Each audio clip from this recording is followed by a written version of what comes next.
Hi, my name's Bailey Recchia, and today I'll be presenting to you my marketing plan presentation for the Curry Collective on behalf of Priya. Today I'll be covering three things. First, I'm going to be covering the micro environment affecting the business. Second of all, I'm going to be giving you 2 advertising tools I'd recommend given the limited budget that we're working with. And third, I'm going to be giving you an overall summary of how Priya can improve her positioning in the market in Australia. Let's get into it. The first macro factor working in Priya's favour is the growing Indian population in Australia. According to a 2021 census, India, believe it or not, is now the second largest country of birth for recent migrants to Australia. South Australia has shared in that trend, and what that means for the Curry Collective is that the core demographic for all authentic Indian food is actually expanding. But it's not just about Indian consumers. As Indian cuisine becomes more mainstream, non-Indian Australians are actually becoming more familiar and willing to try dishes beyond just butter chicken. So this demographic shift benefits both sides of Priya's customer base, the existing Indian customer base and the non-Indian customer base. Sorry. On the other side, the macro environment is creating real cost pressure. Inflation, give or take, is running at about 4% across food and services, which of course directly impacts Priya's supply costs, rent, equipment, overheads, everything. In the 2026 budget, every single cost line of that goes up by 4%. But it's not just about the supply side issue. Consumers at sporting events are also feeling the pinch. Discretionary food spending is one of the first things people cut back on when the cost of living goes up.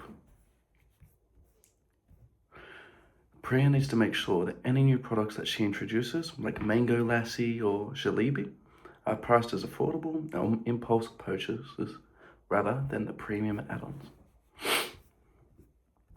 Transitioning to this, now we look at the macro picture itself. Now let me talk about where Priya should spend her advertising budget.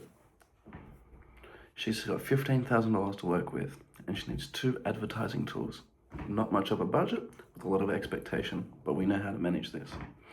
The first tool I'd recommend is in-venue sampling activations at Adelaide's Oval. Basically, offering free tastings of jalebi and mango lassi before selected matches.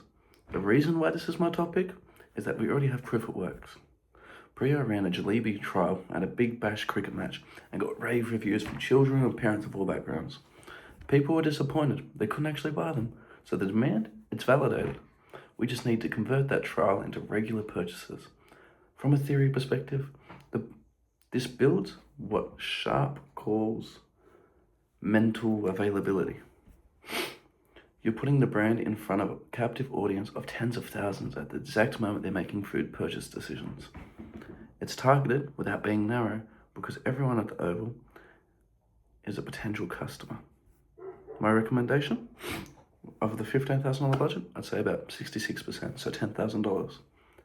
The second tool that I propose that we try implementing is a match day concourse and program advertising at the same Oval, Adelaide. I recommend about $5,000 for this, so the remainder of the budget. To see what this actually looks like,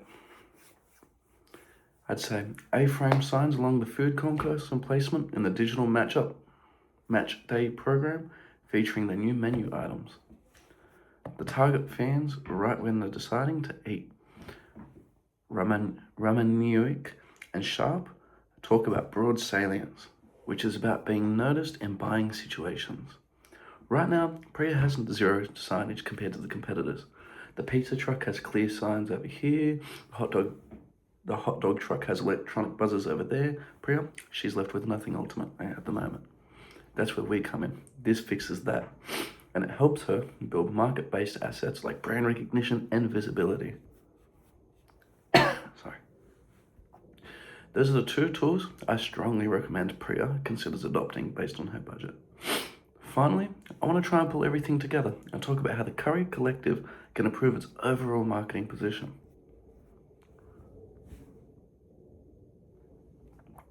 Right now, Priya segments her markets pretty narrowly by ethnicity. Indian customers, they prefer spicier dishes. Non-Indian customers, they typically go for butter chicken. Myself, personally, am guilty. The textbook would say this is too narrow. Sharp argues that brands grow by reaching all category buyers, not by targeting a specific group. My plan, it proposes broadening the target audience all over Adelaide Oval attendees. They're just seeking quality, convenient food rather than just going based on ethnicity. Within that, two segments matter. Existing curry customers who can be upsold on drinks and dessert because we already know they're coming for their purchase, and dessert seeking crowds at 3/4 times who currently go to the donut truck because Priya, she has nothing sweet to offer. She has nothing to compete with. In terms of the marketing mix, the plan we propose challenges across all 4 P's. The 4 P's of the marketing mix. Product. We add mango lassi and jalebi. Both of these, they have proven demand. Also add the spice indicators and pronunciation guides on the menu for non-Indian customers, so they're not scared to order. They don't feel embarrassed if they mispronounce. It encourages them to try new things. Second P, price. Stay competitive with other food trucks. Price the new products as impulse add-ons. Given the cost of living pressure, this needs to feel like a real treat, not just a splurge. Third P, we're looking at place.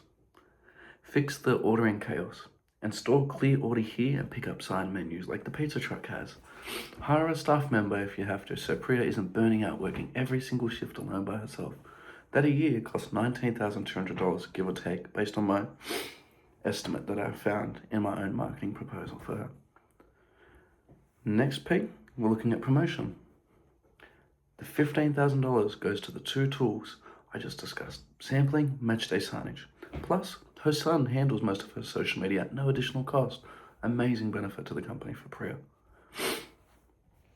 All of these changes connect back to the SWOT analysis: strengths, weaknesses, opportunities, threats. The product expansion builds on the strength of proven jalebi demand and the opportunity of the unserved dessert market. Hiring staff addresses the weakness of a sole operator model. If she gets sick, they close for the day. They bring no income in. It's not sustainable. The concourse advertising addresses the weakness of the brand visibility that currently doesn't even exist. And the pricing strategy, well, this acknowledges the threat of the cost of living pressure. If these changes are laid and land, Priya, I believe, should be able to attract roughly about 15,800 additional customers to hit the 2026 net profit target of about 115,500. That's the golden number, 15,800.